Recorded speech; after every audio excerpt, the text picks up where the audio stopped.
setelahnya Rasulullah i'tikaf di 10 hari yang tengah. Thumma qala, kemudian beliau bersabda, inni a'takifu al-ashra al-awwal iltamisu hadhihi al-lailah. Sungguhnya aku pernah i'tikaf 10 hari pertama mencari malam Lailatul Qadar. Thumma a'takifu al-ashra al-awsat, kemudian aku beriktikaf di 10 hari yang tengah. Thumma utitu, kemudian aku dikabari, faqila li, dan dikatakan kepadaku, innaha fil ashril awakhir, sesungguhnya malam yang kita kejar adalah di 10 hari terakhir. Faman ahabba minkum an ya'takifa falya'takif. Barang siapa yang ingin untuk beriktikaf maka beriktikaflah. Hadis riwayat Imam Muslim. Dalam hadis Aisyah bahwa Nabi Shallallahu Alaihi Wasallam i'tikaf di 10 hari terakhir Ramadan sampai bertemu dengan Allah Subhanahu Wa Taala. Artinya setiap tahun Rasulullah Shallallahu Alaihi Wasallam beriktikaf. Thumma i'takafa azwajuhu min ba'd. Kemudian ketika beliau telah wafat, maka istri-istri beliau melanjutkan beriktikaf.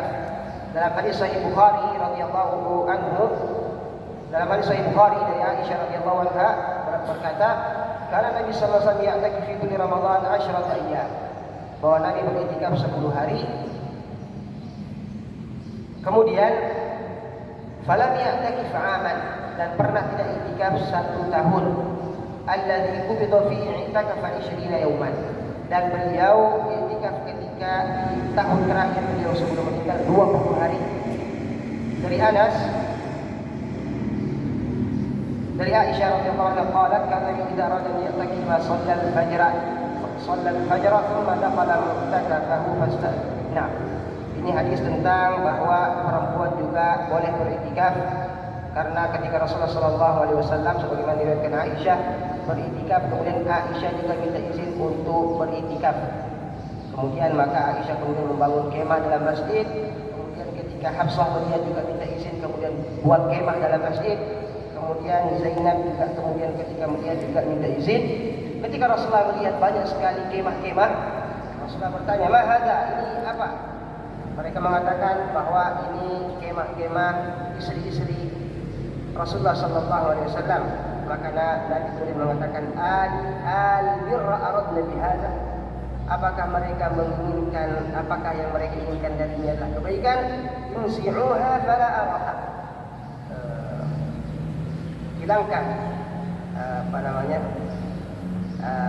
hentikan atau bubarkan ini kemah-kemah ini. Maka Rasulullah kemudian tidak i'tikaf ketika itu, dan beliau mengqadha i'tikafnya di 10 hari Syawal.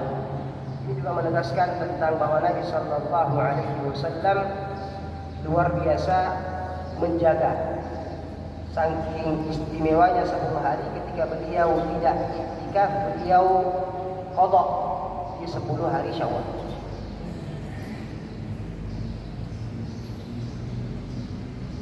Wal maksud bil i'tikaf, adapun maksud daripada i'tikaf, inqita'ul insani 'anil nas, terputusnya komunikasi dari orang-orang, liyatafarraqa li ta'atillah, agar fokus untuk ibadah dan taat, melaksanakan ketaatan di masjid. Talaban li fadlihi wa thawabihi wa idraki lailatul qadar. Maka i'tikaf sejatinya maknanya demikian. Kita berdiam, kita fokus, kita memutuskan segala aktivitas-aktivitas yang tidak ada kaitannya dengan ibadah dan fokus untuk ibadah. Maka diingatkan kepada kita semua, ketika berniat untuk i'tikaf maka usahakan memang sejak awal sudah niat i'tikaf dengan totalitas. Tapi ketika i'tikaf juga kemudian telepon masih 24 jam mengurus pekerjaan, misalnya mengurus bisnis dan yang lain-lain, maka ini tentunya mengurangi daripada tingkat dan nilai daripada i'tikafnya itu sendiri. Adapun yang diharamkan dilakukan oleh orang-orang yang beriktikaf, al-jima' wa muqaddamatihi min at-takbiri wal lamsi bisyahwah.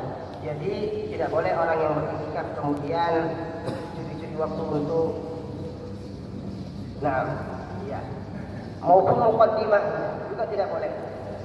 Biqaulillah ta'ala wala tubashiruhunna wa antum aakifuna fil masajid.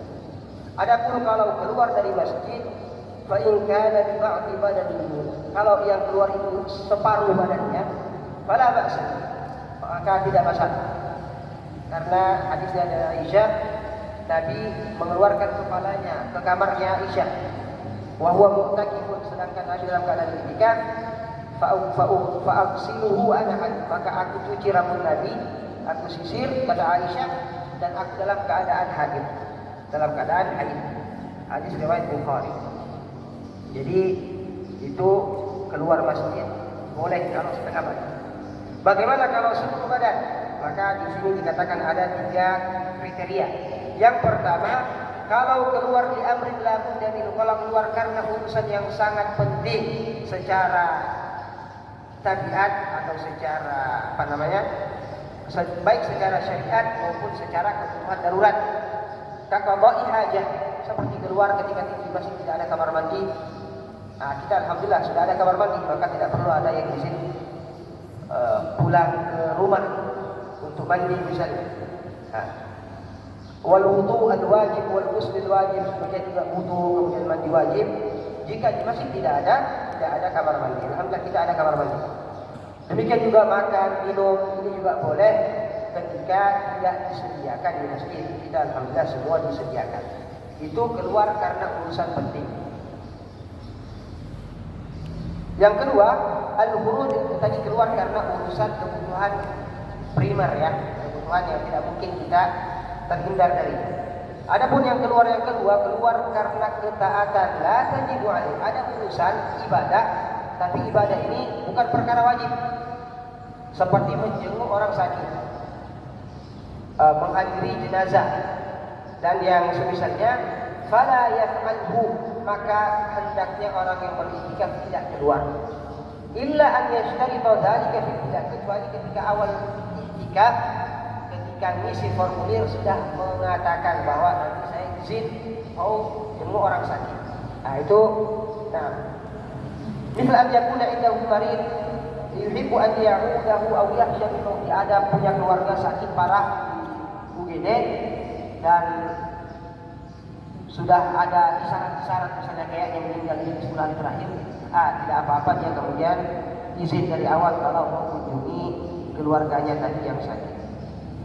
Yang ketiga, al-khuruju li amri munafil i'tikaf, keluar karena urusan yang tidak ada sangkut pautnya baik dekat maupun jauh dengan i'tikaf, seperti pergi ke pasar, jual beli, seperti misalnya bertemu istrinya, bercumbu dengan istrinya, fala yaf'alhu la bi syartin wala bi ghairi syartin, maka tidak boleh dilakukan baik dia syaratkan dari awal atau dia tidak bersyarat, tidak boleh.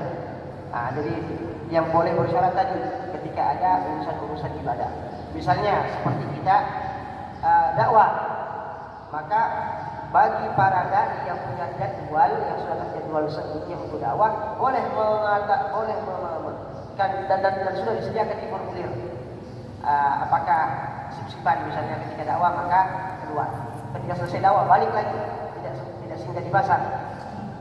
Ini boleh disyaratkan. Ini boleh disyaratkan. Tamam. Jadi kami ulangi, yang ketiga al-khuruj, keluar dari masjid karena urusan yang tidak ada sangkut pautnya dengan i'tikaf, tidak diperbolehkan baik dia bersyarat, dia meminta syarat dari awal atau dia tidak meminta syarat, semuanya tidak dibolehkan.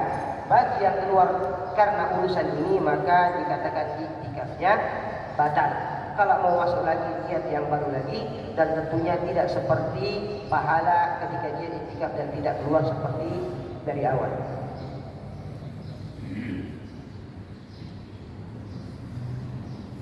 Nah, ada pertanyaan dari Ustaz Jaib, bagaimana dengan rapat?